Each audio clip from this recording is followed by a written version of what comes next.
I should probably get like a proper stand for my mic, but as it stands, pun intended, it's not in the stars. Stars have not aligned for it. I don't have the cash for it. Maybe if you guys paid me for my opinions, that would be great. I'd offer incentives, but all I do is write fan fiction, which will become evident in a bit, considering a lot of these questions are regarding fan fiction. Okay, so welcome to SJ's questions and answers video, plural, because somehow I got more than one question. For context, I ran a poll on Twitter before I made my last video, the People Hate Women video essay, where I asked if I reach 200 followers on Twitter, on main, should I do my next video, which was that one, a Q&A, or what was the other one? A draw this in your style thing again, which was actually just a ploy to make people draw fan art for my fan fiction. Listen, I'm shallow and I want people to draw things for me. Right, so on the poll, the video essay thing, won, and I did it before I reached 200 followers because I just needed to get it out. I had to run a second poll, and now I have a Q&A. Because, I don't know, some of my friends wanted me to do a Q&A for some reason. And apparently they have many questions they'd love to ask me. So, sure. Why not give the people what they want? So, welcome to my SJ Gets 200 Followers on Twitter Q&A video, where I talk about things that I have done, things that I am doing, and things that I will be doing within the next few months of quarantine. If I sound fatigued, it's because of the first dose running amok in my body. And if you hear a dog that I have not edited out, it's because I am tired. It is midnight while recording. So first question. Two of these aren't anonymous because some of my friends are just like that. But yeah, these are all anonymous. I ran the Q&A questions through Curious Cat. Surprisingly, I have not gotten hate mail yet, especially since I did the last video. So that's a surprise for me. But yeah, these are all anonymous questions. What's your favorite piece of art you've ever made? Or what's your favorite thing you've ever written and why? And what's your favorite fic you've written so far, reverse AU or not? And are there any of your old fics you'd like to rewrite or revisit someday, or concepts from one of your threads you're planning on incorporating into a fic? I don't play favorites with my art, especially because I'm not an artist. I know how to draw, but I'm like primarily self-taught, and I just do it for fun or when I find a motivation to do so. Like I'm picky with how I draw things, but like I don't wrap my self-worth around about as much. It's not as personal to me as writing ever has been. But of my pieces so far, I would say I really liked how the Jet Minute cover came out. I can't even date how bad that art piece will be in a few months or so, because there are no people on it, and that's how picky I am with my art. Like within a few months, if something looks wonky as hell, it's usually the way I draw people. So since that thing has literally 0 people on it, it's like the best. Like it's the best it can be.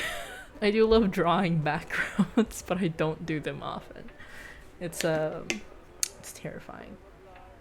The things I've written for like my video essays, there's one I wrote in my first year of college about Rizal in the use that I could technically read out loud for a video essay. Maybe for, oh no, it's almost the end of August, never mind.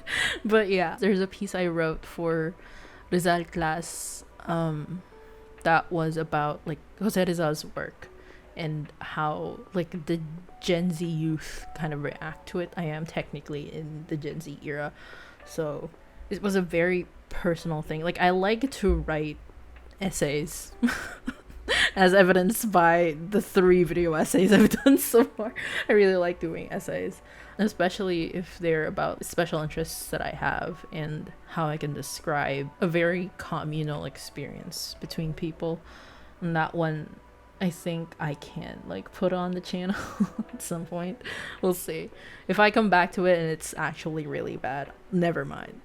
Don't ignore what I said. So, of my fics that I've written so far, I regularly like reread all of my things because sometimes I'm really scared I've lost my edge or something like that.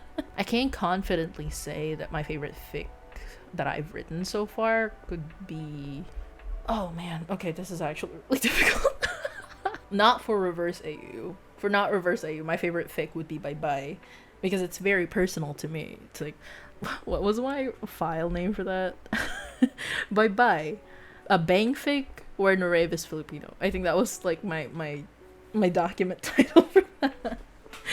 And that's the entirety of the thing. It's just me just evoking my Filipino-ness onto Peter Nureyev. And it works. I've had people say that like it really resonated with them, especially with like people of color in the fandom who are diaspora or aren't and like live locally and consume primarily a lot of like American made media. So that was really flattering to hear. And it also I have had people tell me that it's like so canon compliant it can almost slot into canon. That's also very flattering, but yeah, that's due to the fact that I was writing it for 6 months and I had to like make triple sure that I was being as accurate as possible. I put my heart and soul in that thing, so can't not be my favorite fic. For Reverse AU though, I've said that my fave thing I've written in the season finale Q&A for Reverse AU would probably be Final Resting Place. But that was a bit dated, and also because certain things weren't out yet. Now though, it's a cut between The Man of the Future, which is our end of season 2 fic, and Midnight Fox. Because I loved playing into the dynamics between Vicky and Ingrid, just in the context of how would I make this like adjacent somehow to Vespa and Buddy, and also Nureyev and Juno in this AU. Because that was technically what their narrative like dynamic was in the entirety of Juno Steel. So that was fun. Fics I'd like to rewrite someday. I can't say I have any. Oh, right. Would this be a spoiler? No. It's a current it's a current work in progress. I am doing Bye side B. That is all I will be saying. There is a side B. There will be a side B. And I don't know how much I'm allowed to reveal from myself, but I will probably be sharing excerpts within the next few months after I finish a lot of Reverse AU stuff. Once Jeanette bans me from writing more Reverse AU scripts, I will start on my personal stuff. Any concepts that I'd like to incorporate into a fic? I'm pretty sure all of my threads that I have made on main, I put them in a moment. If you guys are curious about that, just check my pinned. It's in the thread. But a lot of my threads regarding Junoverse do end up in fics if you know where to look for it. Like very recently, I did a world building one. I put like that exact concept in Bridges to Burn, chapter 5, if I remember correctly. Yeah, I've been like instilling a lot of my world building stuff and like character building stuff into a lot of my fics. You'll see them pop up multiple times, and sometimes I get really like self-conscious about it. Like this one time, actually, this actually ties into the next question, so I'll just read that one. This is from Anne, Twitter user with an E, Anne. Are there any SJ-isms? Do you feel like there are internal tropes or patterns that pop up in your writing? Like, do you embrace them and try to do them more often, or for the meme, or not?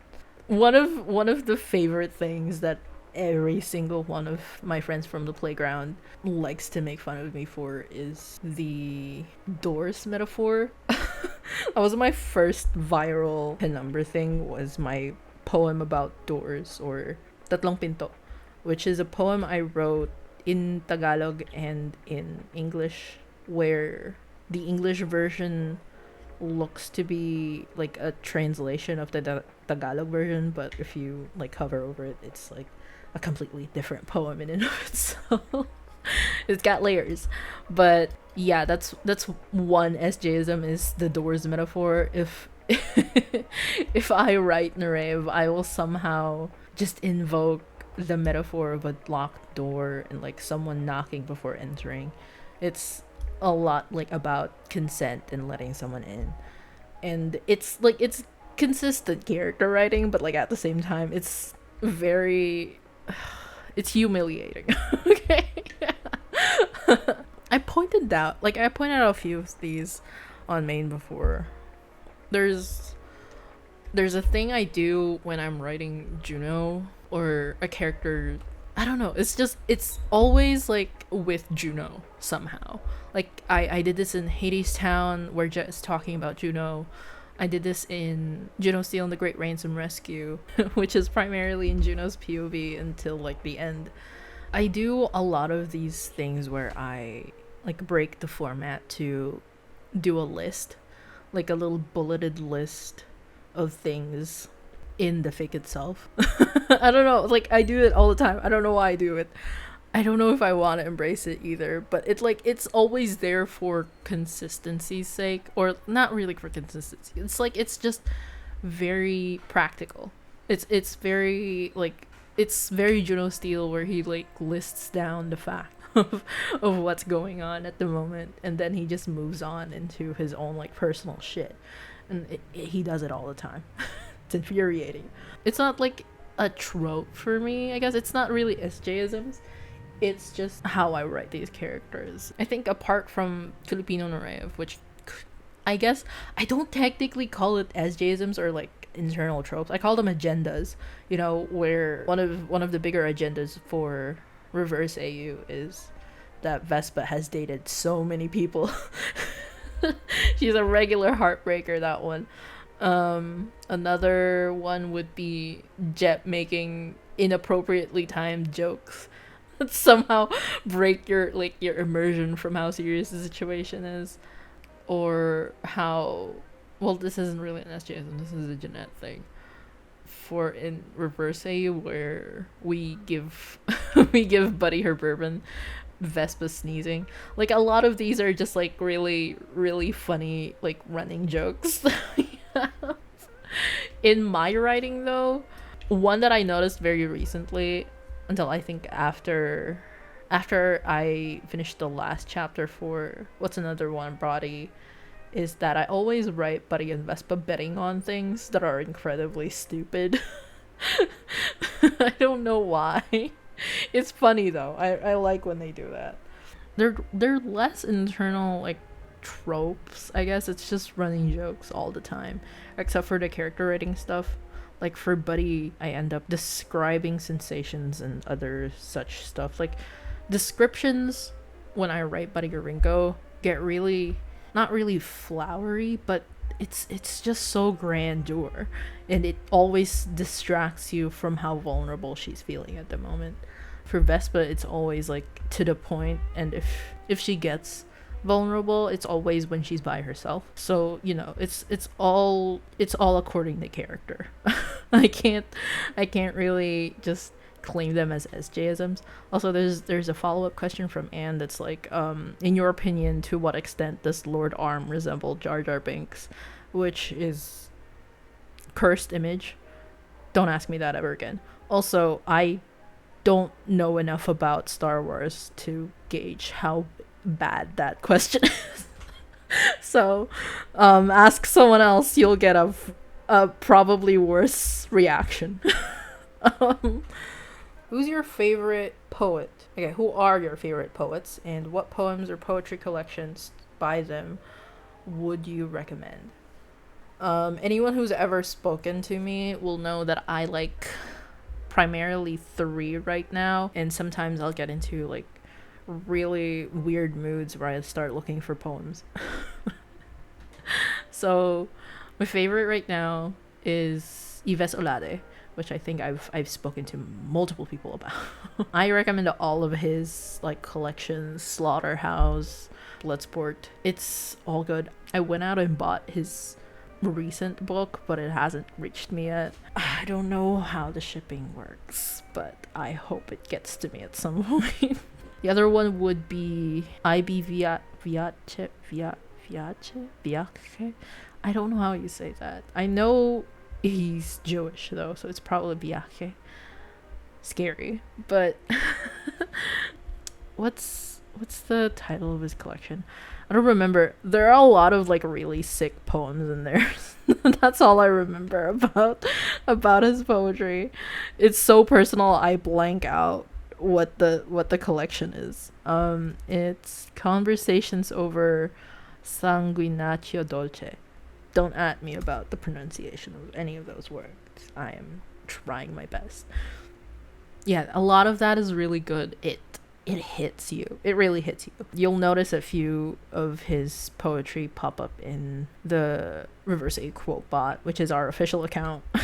just just spewing quotes about things that really inspire us to keep writing. Another one would be Joan Tierney. I haven't actually gotten like any collections from Joan Tierney. I am trying to get copies. I don't know where though. I know they're all like primarily bought like physical copies, and I don't know if I can afford that, and the shipping is terrifying. Once more, I will be plugging my Ko-fi. Please pay me so that I can get my poetry collections. Ocean Vuong for when I'm in a VesBud AUs mood. Gab very recently told me it's because Ocean Vuong just has it's the immigrant vibes. That's why I relate his poetry to VesBud AUs so much. I can't even deny that. It's just really good. Okay, speaking of Gab, hi Gab. Well, everyone and their mom knows that I hate writing Juno, very specifically because writing Juno is so I make like plot points that I have to follow, because if I end up having to write Juno, it's because it's for a very big project, and the thing that I have to do is I have to make really big plot points connect, and if Juno is in between them, he will start swerving. I don't know how else to describe this, but I hate writing Juno Steel so much. I haven't had I don't have a grasp on Mick yet. If anyone who read The Man of the Future could just confirm that the way that I write Mick is okay, well, that's good. Because I do not know how to write him at all. I know someone who does, but Evie has not updated Juno Steel and the Boys Night Out just yet. But the way he writes Mick Mercury is so delightful. I guess I could say that the easiest would be Sasha. I've written Sasha once, very specifically for VesBud AUs and The Creeping Twilight. I can't say how much of it was like accurate, because writing Sasha is really difficult. Like, I know what her voice sounds. It sounds exactly like Harley Takagi Kaner. I know what Sasha's voice sounds like, and I know how she says things, but I don't know where to draw the line between Wire and Sasha, you know? It's very difficult. So when I wrote her in The Creeping Twilight, it was very much just my own understanding of her character, aka someone who, through grieving the loss of her sister, had to set out into a world where she is trying to make sense of how to fix everything, even though it's not really on her terms or on her rules that she set herself. And this is in view of someone who has fallen in love with the character she's like interacting with, and has had to cope with the fact that this character does not love her back anymore.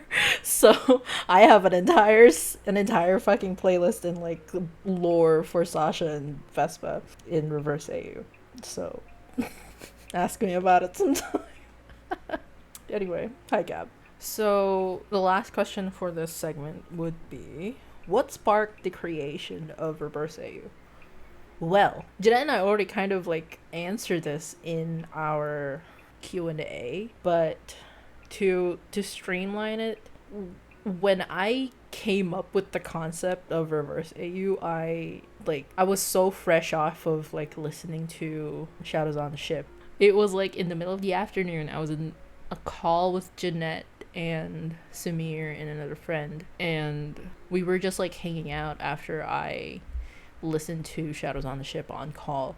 I ate some lunch, and while I was eating, I was just like, has anyone ever made like an AU where Vespa's the detective? And like, it was kind of like as a joke. I back then did not know just how bad the streamlining of these characters were, because I was not aware of how many people have not written anything for Buddy and Vespa that weren't related to Juno and Rave somehow. And when I asked that question, it was like through sheer ignorance that I was just like, has no one ever written this before? And Jeanette was like, okay, let's try this, because Jeanette likes to read the scripts out loud. Yeah, we talked about that. But yeah, it was like, it's just from me coming from bigger fandoms who have done these things before, where they replace characters with others and try to see how it changes the plot. And yeah, I wasn't aware of how big we were gonna get with this thing.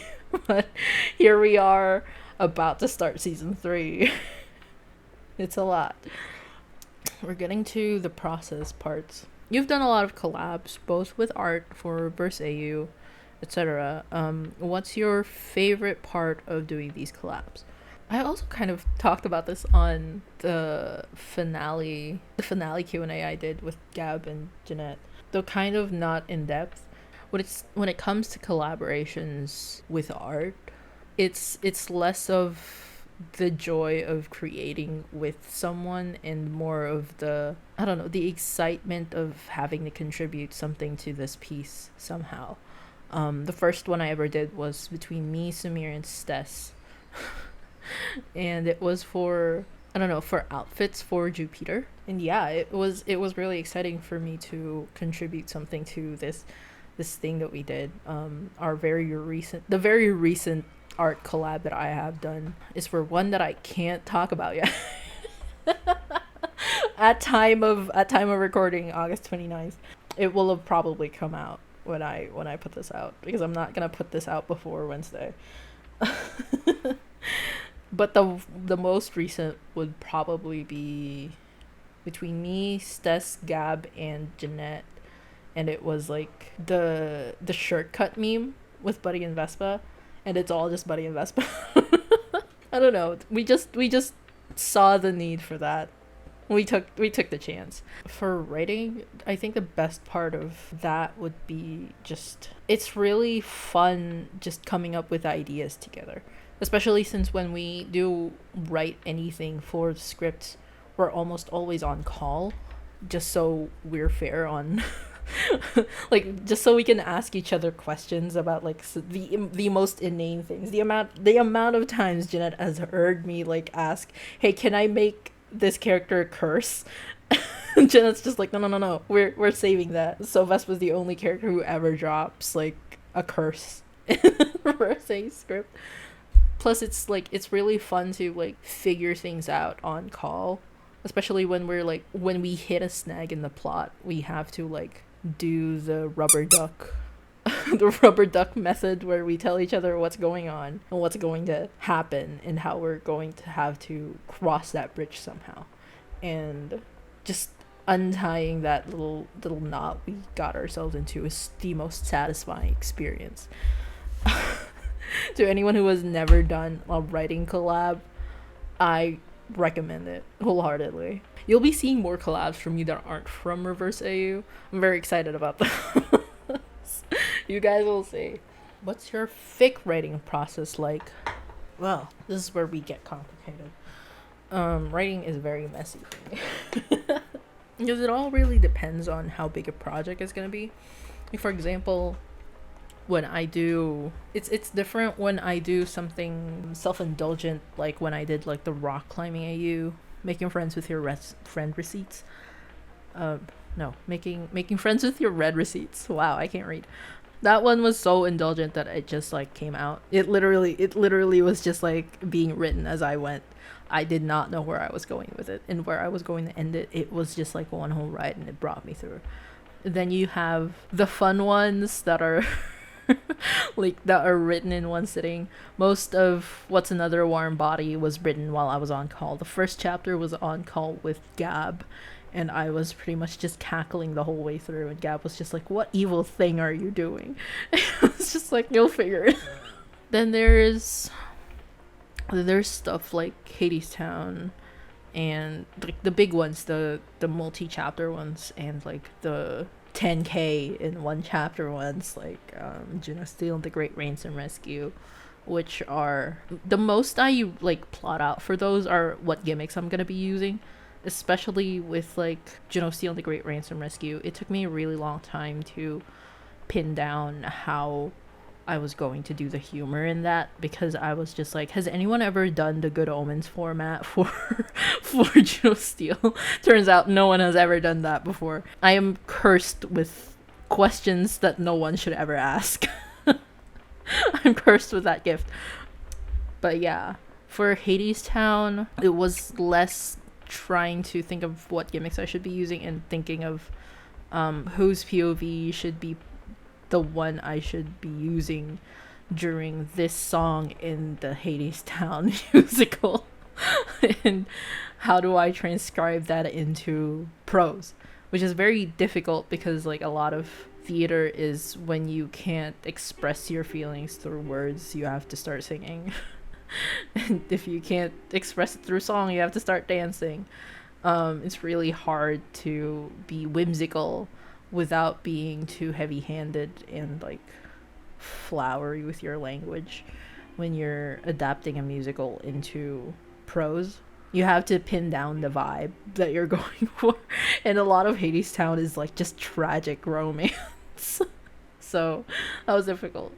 For Bye Bye, and especially a lot of Reverse AU, I actually have to like start all of those as traditional as you can get. I have to like outline what I'm supposed to be doing, because I don't like hitting snags when I get there, especially since a lot of writing for me is like feel it out. So it's like a lot of that actually is I planned this plot point out, but now I can't do the next plot point because I've swerved somehow, and it feels more natural if I keep going this way instead of the original plot point that I planned out. So for context, Bye Bye was only supposed to be 4 chapters that were like mirroring each other in POV. So it was like Nureyev, Juno, Nureyev. And what instead happened was it was like alternating Nureyev, Juno, Nureyev, and alternating. And I had to very specifically keep Juno in the middle of that because Juno was my snag. Where he was supposed to reach certain conclusions that once I started writing, he didn't reach. Because he's just, I hate writing him so much. He just does not follow the plot, dude. It's annoying. He has to figure it out himself. And I can't write him into figuring it out without him doing it himself. It's disgusting. My plans are ruined every single time after writing. I'm just like, ah, oh, damn it, him again. But yeah, for Reverse AU right now, Jenna and I are in the middle of writing a script that we did not intend to hit a snag on somehow, but it's so difficult writing it because of how little we know about this character in the AU itself, because we've made a lot of significant changes, and we don't know how this character works, and also we're doing a lot of gimmicks for season 3, so it's turning out a lot more difficult than we imagined, especially since we churned out the sudden dawn within 5 days. That was a surprise for both of us. We did not expect that to happen. So now it's just hell. It's just absolute hell. Especially since I'm sick right now. But yeah, a lot of my figure writing process is just feeling out what actually feels natural when trying to get a character into reaching a conclusion that they're supposed to make. So I usually start scenes with some kind of hypothesis. Wow. Getting scientific in here. But yeah, there's always like a very concerning question in the beginning of every scene, and by the end of it I have to like resolve it somehow, like usually like at the ends of chapters. So this is spoilers. Spoilers for my own AU. For Man of the Future, which because it only recently came out, but for Man of the Future, the beginning of the entire thing starts with Vespa leaving Rita and Marev in Service Province with Juno, and that's not really the beginning of Man of the Future. That's just like the middle between the Sudden Dawn and the Man of the Future. The actual beginning of Man of the Future is with Vespa remembering her time with Buddy in the Oasis and how Buddy pretty much just handled herself inside of Ruby 7 and using those memories to like move herself forward. And that was like the general like hypothesis of the entire Man of the Future. It's using your memories to keep moving yourself forward instead of drowning yourself in guilt. How did I start writing and how did I start drawing? Well, as most people would say, this is for drawing. I started teaching myself to draw in the 3rd grade, I guess.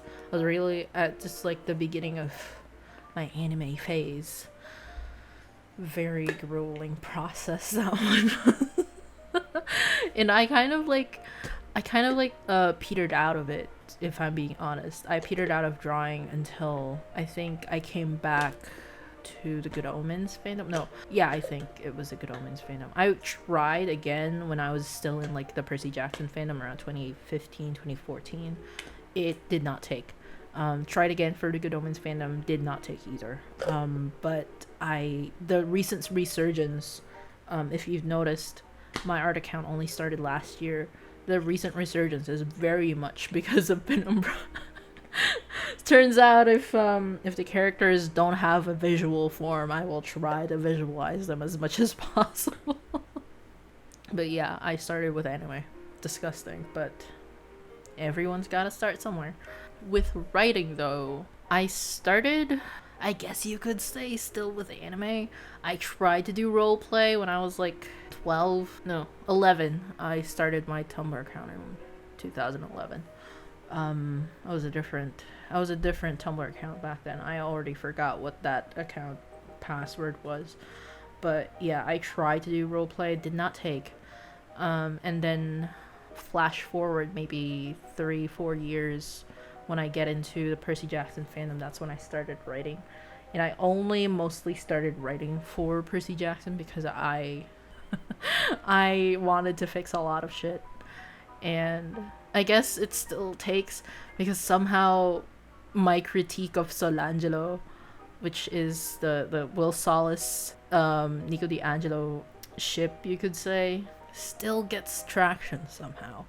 I don't know how. It's a critique of it, the existence of that ship, and it still gets traction from fans of the ship itself. It's very daunting.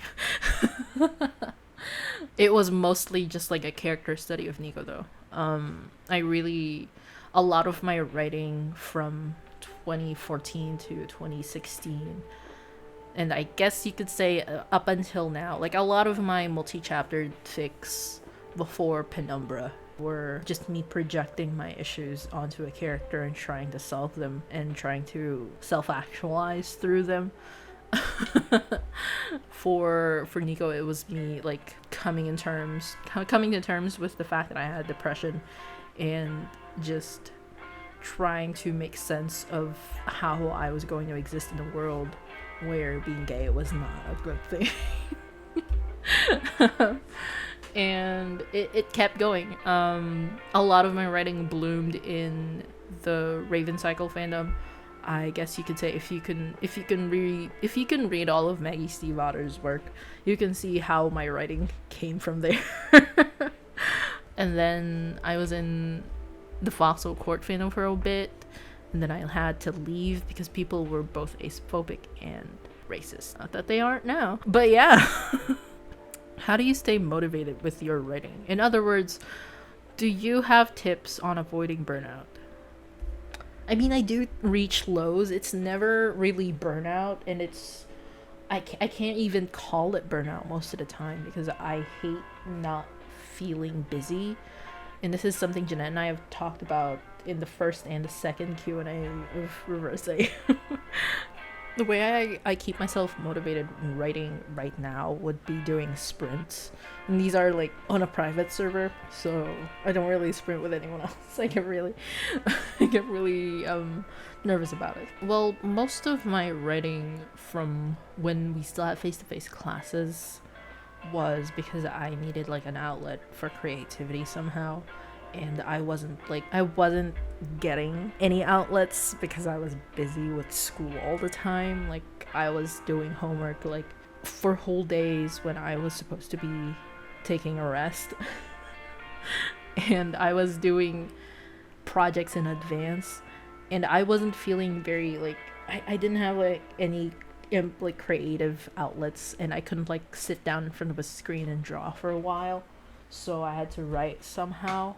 In the pandemic, though, writing right now is less of a creative outlet that I need when in times of stress, and it's more of a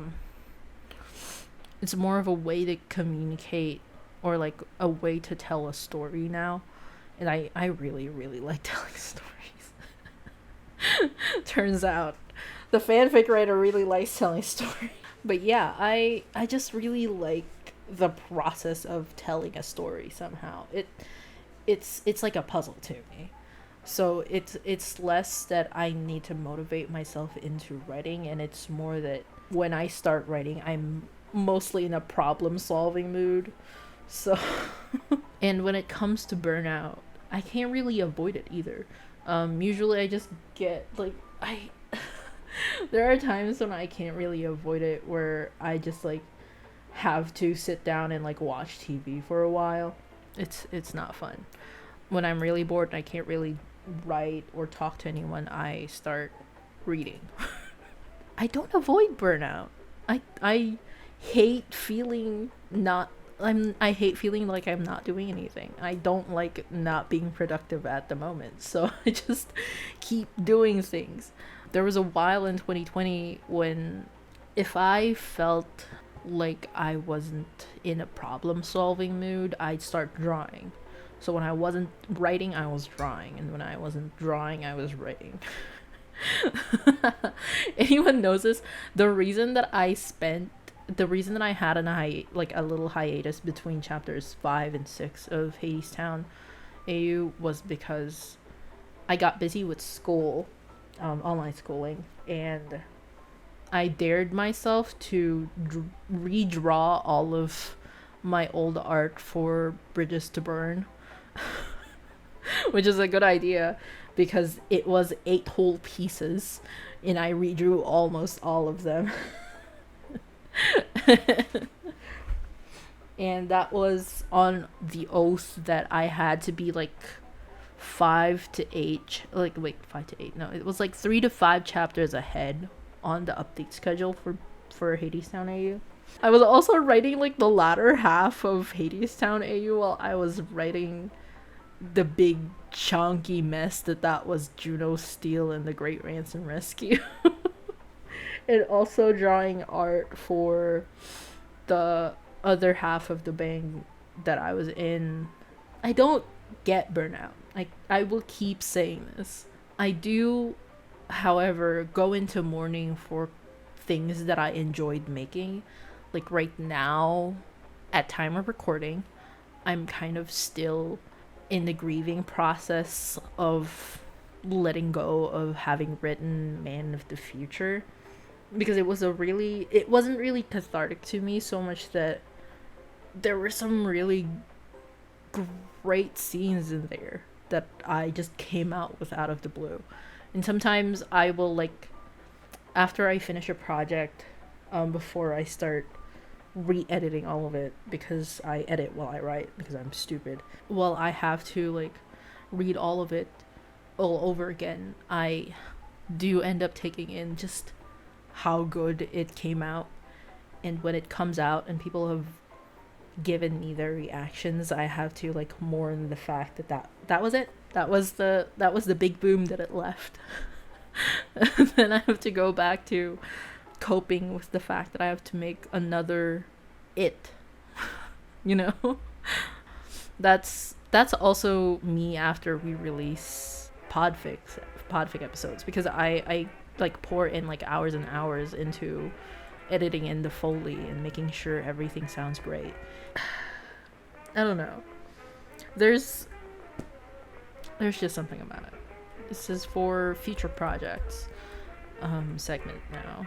Do you have any original projects you're excited about? Well, and this is like a far cry. This is gonna be like probably months into the future. Probably years into the future, we don't know. I did ask Jeanette that if eventually we finish Reverse AU, because we only swore until season 3. I don't know if we're going to do season 4. I'd rather not, to be honest. But we shall see.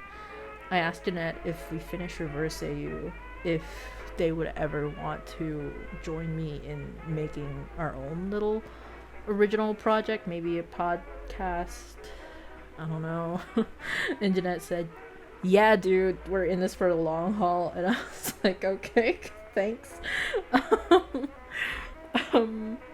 So yeah, maybe eventually SJ will come out with an original podcast. That's mostly what I'm looking forward to. Video essays. I do have 2 topics for video essays that I want to make in the future. Those are also really exciting. They're both hot takes. I feel like I'm gonna be the hot take account. Unhinged. SJ Unhinged. Oh, this one's another fanfiction one.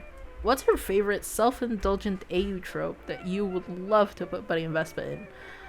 Well, I am writing my own little rom-com tropes fanfiction. It's still ongoing. I still have not written the 3rd chapter because I'm busy with Reverse AU. But yeah, I have a rom-com doctor-patient AU that's not real a doctor-patient AU, but like at the same time it is, because Vespa's a doctor, but he so happened to be her patient for a while. There's gonna be a bunch of like rom-com tropes in there. I do want to somehow see Buddy and Vespa in any kind of muse and artist AU. So that would be like florist and tattoo artist, or like sculptor and model, painter and model, writer and muse, that kind of thing. I want to see it. I just feel like there's just something about them. It's the fact that Buddy mythologizes Vespa. I think that's it. I just want it to happen. I'm waiting for it. I already have like ideas for a sculptor model AU for them, and also like a slam poet muse thing. It exists in my brain. Oh, there's also the what is it? The assassin who doesn't really want to kill her target. That one's personal. I feel like someone should do that. There's also the Ella Enchanted AU that I have so many. I need to stop talking. Oh man. But yeah, I had like an Ella Enchanted AU thing where it's kind of like the assassin that doesn't want to kill her thing. So like, have you watched Ella Enchanted? It's just personal to me, just the idea of Vespa being cursed to kill her. it's important to me. There's also the Tangled AU that I I need to stop talking. Oh, this is the end of the video. Thanks for sending me questions, guys. Thank you for 200 followers on Twitter. I'm not even gonna try and plug my YouTube. I'm just gonna say that it's been awesome, guys. I'm gonna plug my Ko-fi. Maybe maybe if I keep pestering you guys, you'd actually start paying me. Then I'll start crying about it. Right, just a little quick thing. Editing SJ here with the announcement that I literally just opened my Patreon. So if you guys want 3 days early access to any video essay I'm going to do, or if you want to be able to vote on the topics I will be making the essays about, well, go subscribe to my, is that subscribe? No, become my patron, I guess. I honestly, it's your choice. It's like dirt cheap because I this is a side hobby. But if you guys want to support me financially in any possible way, then that is another way. If you guys just want to like one-time donate, my Ko-fi is free as always.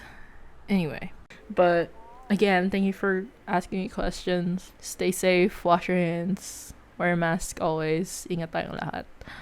Bye!